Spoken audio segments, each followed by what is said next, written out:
Elka. Nya ipa kuishmak nishi tipa nya Richard Bugbee nishi.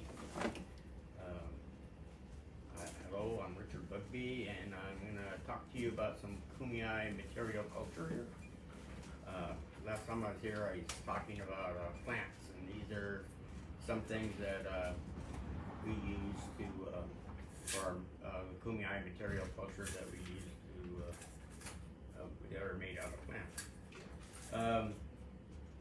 I guess the first thing would be probably our housing, and this is a wah. It's a dome-shaped structure. It has a design inside where nothing overlaps more than once. I mean, yeah. And it makes kind of a star quilt design in the center.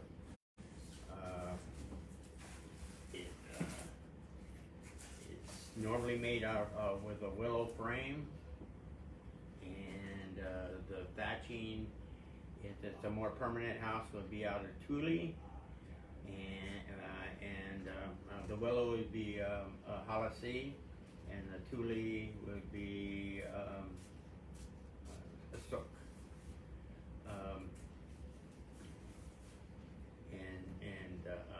That would make this permanent dome structure. The elders told me a long time ago when we first lived in places, we lived in caves until the first earthquake, then we decided to live in dome grass houses, so that if it fell on us, we wouldn't be.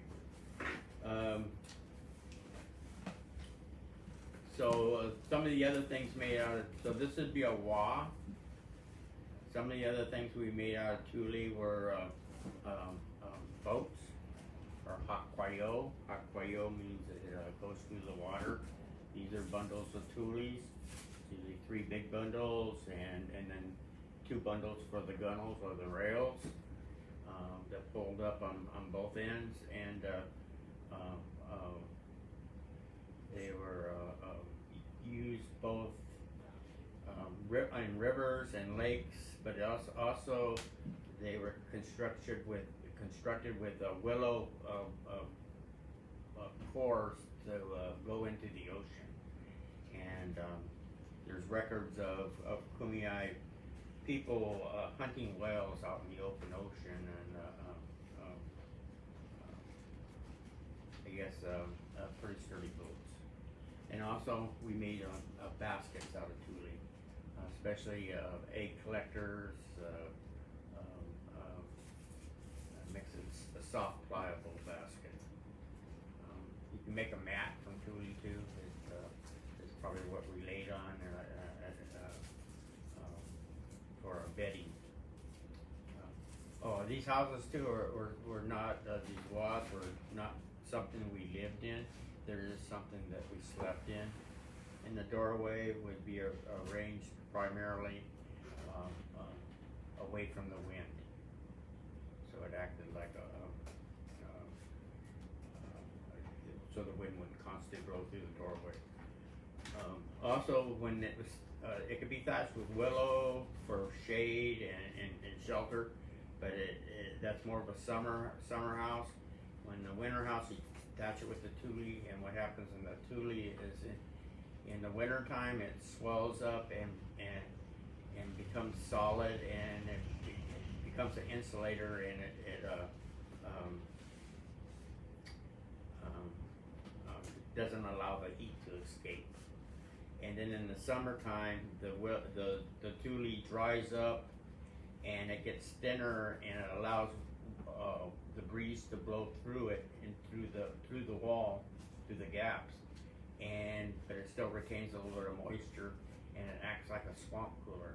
And so then it keeps the insides at least 10 degrees cooler than the outside. So it's perfect climate control for the winter and the summer. So, and then Thule too. Also, you can eat the tubers at the base. So it's a pretty cool tool. So we have Thule baskets. We also have the Junkus baskets. Here's the Junkus basket. This one's kind of an old one. This one has Junkus, and it also has sumac. Junkus is quinai. This is and it also deer grass, quayout in there in the Secor. This one's called sequin. It means it's kind of a round bowl-like basket. There's a flat basket we call sawir, and sawir is flat like a plate, and that's actually what we use for plate too. So this is and the reason we use the deer grass in the core is because we use the deer grass seed stalks, and we shred them, and then we wrap them with thin pieces of thin pieces of junkus that have been sized with these holes in the skin can, and then they're sewn around the deer grass stalks, and it forms this basket. It's real tight, and what happens is when the deer grass gets wet, it swells up and then it turns this basket waterproof, and so you can cook in this basket even though kumiais didn't cook in baskets, but you couldn't hold water in it. Kumiais didn't cook in baskets mainly because they had pottery. Here's a little piece of pottery. You can see the fire clouds. This is just a little pot I bought from a kid a long time ago. He's probably no longer a kid. So this is the basket bowl. And then this one here is a basket hat. This one's old, like 100 years old. This one's a lot newer. A friend of mine's grandmother made this basket, and it's one of the last baskets she made before her eyesight kind of went. And the reason I liked it is because it has a rattlesnake on it, and this actually is a hat. It's worn on your head. This is actually a fancy hat, a coil basket hat. There was a twine hat that we wore too, that was more of a work hat. I used to work at the Museum of Man, or it's called the Museum of Us now, and there was a lot of the fancy baskets, just because the fancy basket hats, because they were taken well care of. There wasn't a lot of work hats because they were used and worn out a lot. I did see a few though. So this is their hat, and then also they started weaving these rattlesnakes in. A lot of times you don't see them in hats so much as you see them in the bowl baskets, and they were to keep rodents away from what was inside. They didn't want them to get their acorns or whatever that was inside here.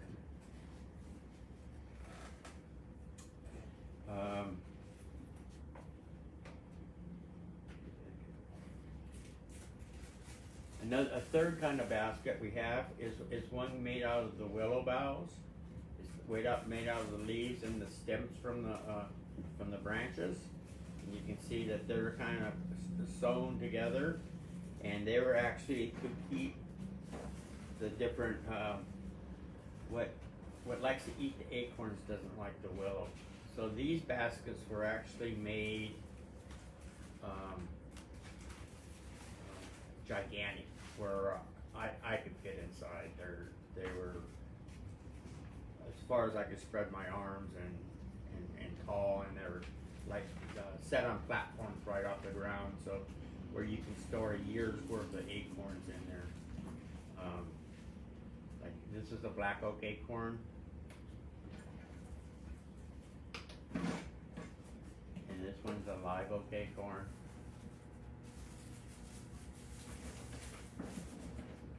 So this one is Senyao, the live oak.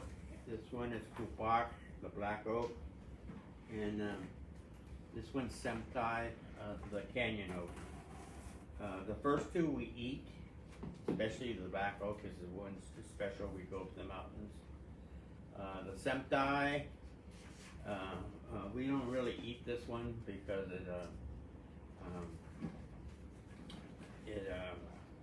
it spoils really fast. But it has a big acorn cap, and the cap is sometimes worn down and made into something like, oh yeah, you have these little round rings. Wear out the centers. And then what I did was this, I actually made this in one day. I found these canyon oaks or Semtai. I got the acorn caps. This is a little branch of the from the oak branch from where I got the acorns.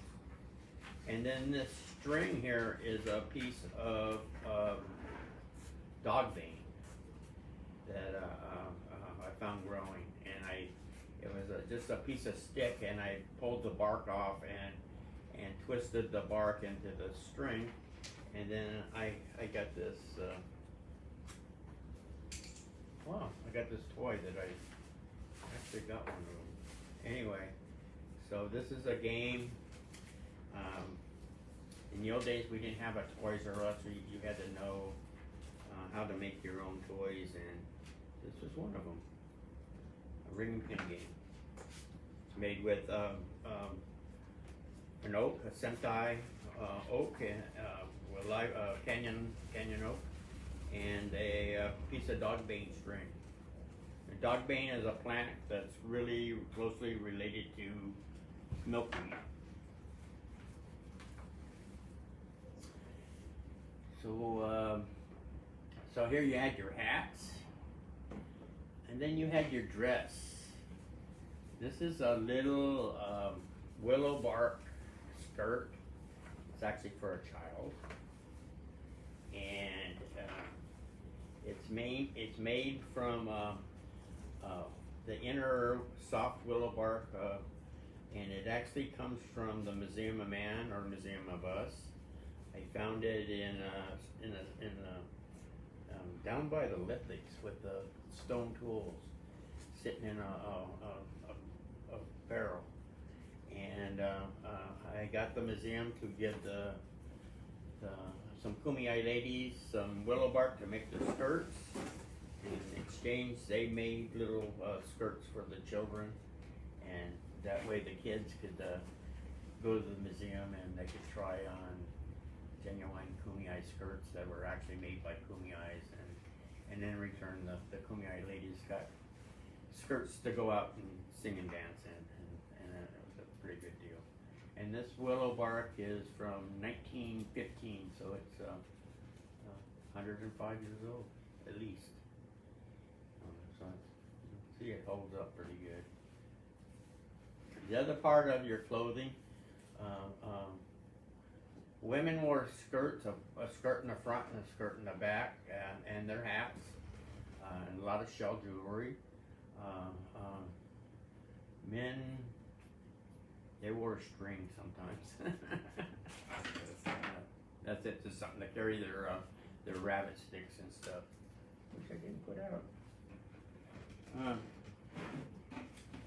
So one of the other things we wore sometimes are shoes. And these are called hamiao. This is the heel. This is where your toes go. These are made from this plant it's agave or mach. And you can see the fibers in here. This is actually from a basket that someone made me. And they gave me the plant it was from. So this piece of agave here is probably 30 years old, maybe. But you can still see the fibers. We can make brushes out of this. We can make shoes out of it. We can also make Toplines, which is kind of a Indian backpack with a net. It's a net that you carry on your forehead. You can make bowstrings. You can make everything out of this stuff. And so this is Hamiao, but we only use this if it was a lot of cactus around and maybe with bullheads around. I don't know if anybody knows what bullheads are, but they're pretty terrible things. And they also could be made out of yucca too. So, but they were probably carried more than worn.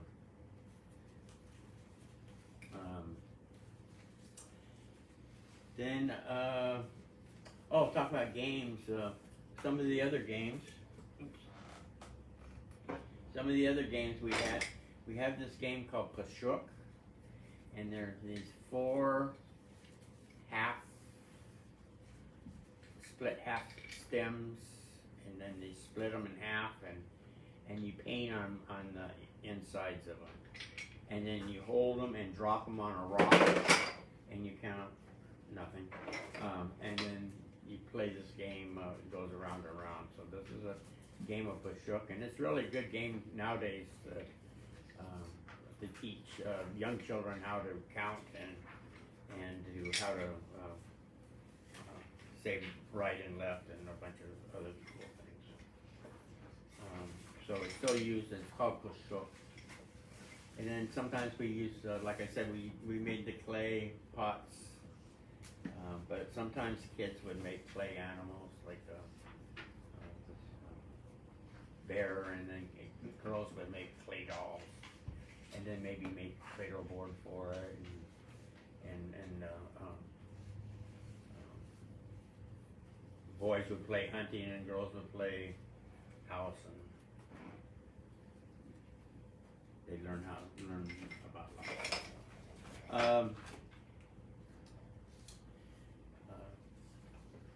And then the other thing is sometimes we have one of the other things I noticed is about Kumeyaay culture is in 1991 I went to Australia, and I noticed that their culture there was almost parallel with the culture here.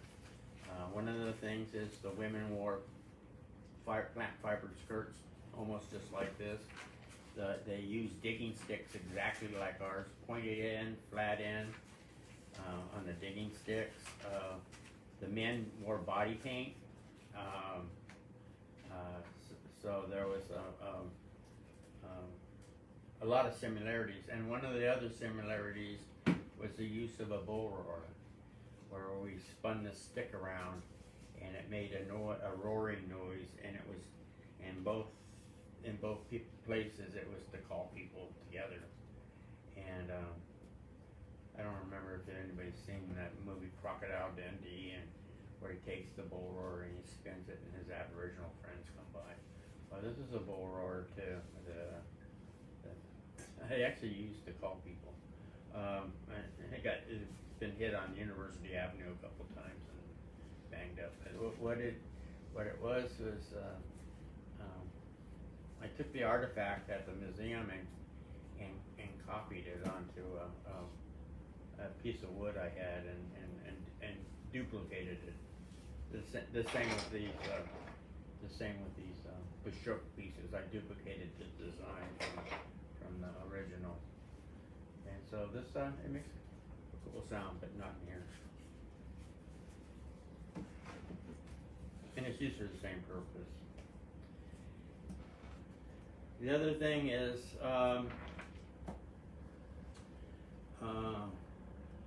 our history, our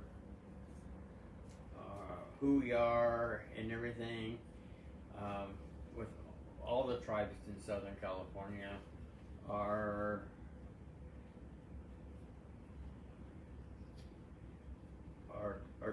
held and told with songs. So everything is within within songs and song cycles. There's several types of Kumeyaay songs, and they all deal with different aspects of Kumeyaay culture, from creation to migration to information about travels and different things like that. So with the kumai, the start of a gourd rattle is a gourd. This is halma. Halma it means gourd and gourd rattle. But you start with the gourd with the gourd seeds in there. You grow that up, cure it, and you take this and you clean it up and you boil it and you scrape the inside, and then you repeat this 2 or 3 times until the gourd gets really thin and really hard. And then you can put holes in it well, leave the holes later. And then you cut this off and you put a piece of willow in a stick where that fits into that hole. But before you glue that stick in, you fit it and let everything dry so everything's going to be the right size. And then you take the seeds from a California fan palm, and they're little black.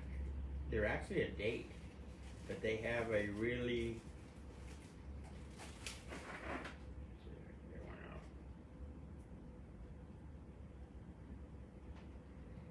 a little, you can't see that, but a little red seed.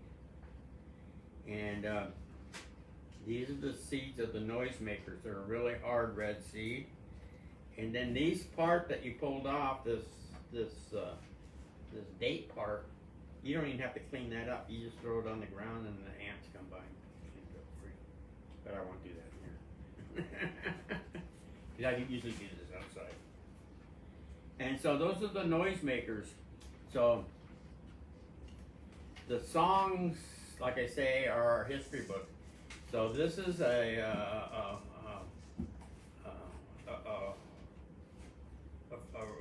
really good rattle maker made this rattle. It has the seeds from the fan palm, and you can see here it's really crisp because it's been boiled out and scraped, and it's really crisp. So and it has a nice, I don't even know if this is willow or cottonwood. It's almost this is I used to have another rattle that had these diamonds like that, and one of the kumai elders, she was singing with it, and she kept looking at it, and she goes, no matter which way I keep turning this, it keeps staring at me. I should say that. Even though I'm talking about all this kumai stuff, I'm actually Luiseño from my family's from Paula, and we don't use gourd rattles. We use turtle shell rattles with our turtle shells turned upside down. And the only reason I'm showing you this one is because a kumai made it. And if you go in the Museum of Man, you'll see one of these in the kumai exhibit. And I actually, the man was from Vias, and he actually left a tape, and I listened to it, and it wasn't a kumai song. It was a Luiseño song that was supposed to be sung with this turtle shell rattle. And our we don't have bird songs like the kumai, but we have a bunch of other songs. But this was made by Stan Rodriguez, and it was when he was very ill, and he was part of his therapy, and he did a wonderful job on it.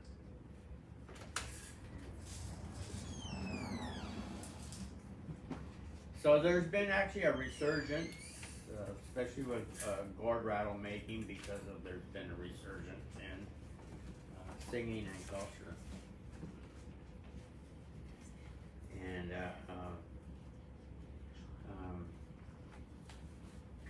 there's been a resurgence in basket weaving, things like house making, and there's also been a big resurgence in Thule Panu making. Not just in San Diego with the Kumeyaay, but with Central California and the Central Coast. They didn't use too much Thule north of that. North of that, they have redwood canoes. But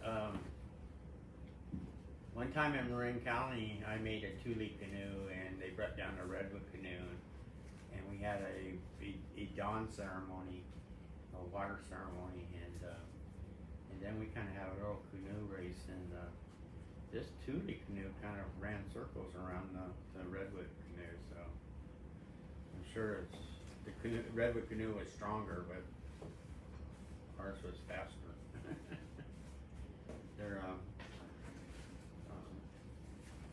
They actually have a harpoon that goes with the Thule canoe too. There's a harpoon made from a stone tip with the barb being a deer antler, and the front comes off with a cordage, and there's a pole to hunt the whale with. Because I think whales. I think a whale came into San Diego Harbor that there was a big party going on because there's a big barbecue. So this is some of the stuff. The kids had to make their own games. People had to gather their own stuff to like everybody had willow bark skirts. Everybody ate acorns every day. They had to know how to do these things, and it's something passed on. Which I was talking about earlier about the difference in education between now and back then.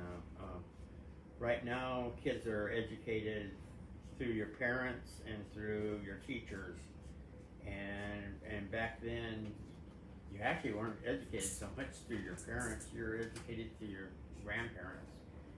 But people lived to be very old back then. They lived in their 120s, maybe 130s. And so you had your grandparents, which is 4 of those. You had your great-grandparents, which there's 8 of those. You had your great-great-grandparents, which there's 16 of those.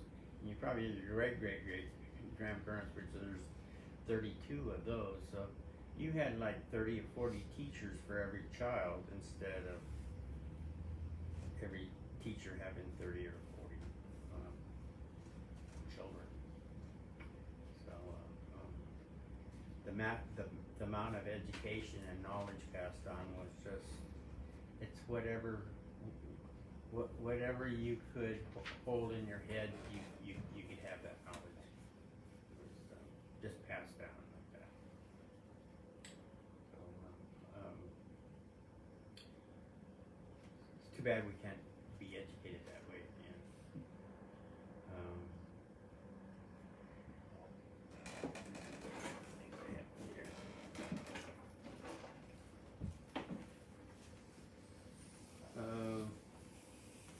Let's see.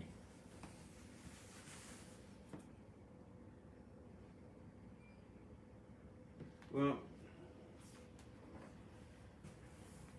I just think that passing down the knowledge like this is just so important for especially the youth.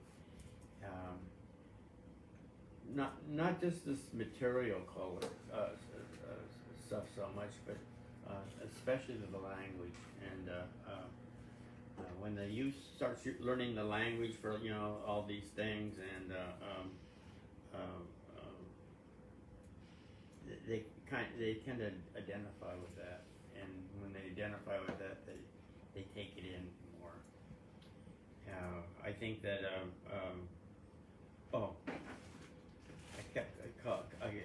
one of the things I didn't get the name was the plant. This is California fan palm, and this is the dates that I was talking about. But in the Kumeyaay language, this is called Mui. Yetch Mui.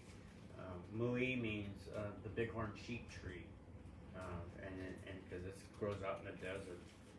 And it's kind of funny is because this plant grows on the coast now, and it's a big problem with native plant gardens because it wants to grow palm trees all over in the garden, in the thing, and completely take out.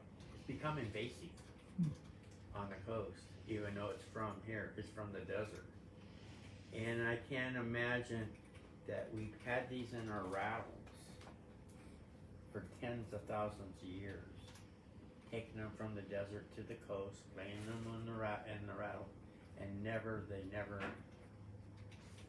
took in and grew. While now, not these, but I have another batch of these I gathered in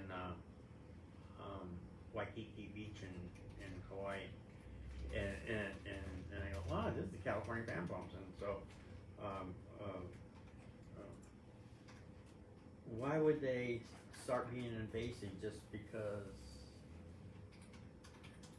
the seeds have been here, they just never took, and now they just take so easily. It just boggles my mind why they haven't taken so far. And the other thing that kind of bothers me lately is wildfires.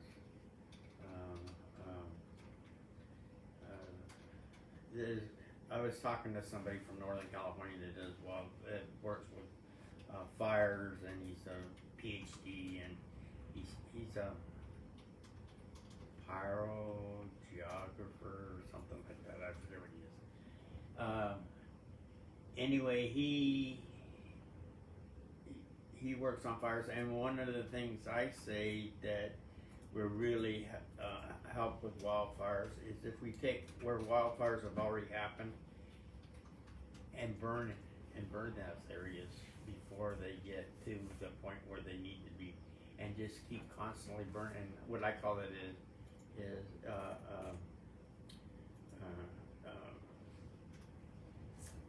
mosaic burns. So we burn here, burn here, burn here, but only burn where it's already been burned. And say a burn is, to me, it burns either black or white. If it's black, that's a perfect burn, because that means that's charcoal and that's nutrients and everything's being recycled. If it's white, it means everything's kind of killed off. It got too hot. But then you have to wait on those fires. But on the black ones, you burn off, and Southern California just don't want to hear about fires. If you don't take care of fires like we used to take care of fires, because like I said, this was our house, but we didn't live in it. We slept in it. We lived outside. We didn't have wildfires like we have now, and because we burnt all the time. They said when they came into the Los Angeles basin that Los Angeles was already smoggy before non-Indians got there. The Indians had said it was smoggy already. Well, that wasn't smog. That was the Indians burning the land to recycle the nutrients and to redo the land. And we knew exactly how to take care of it. But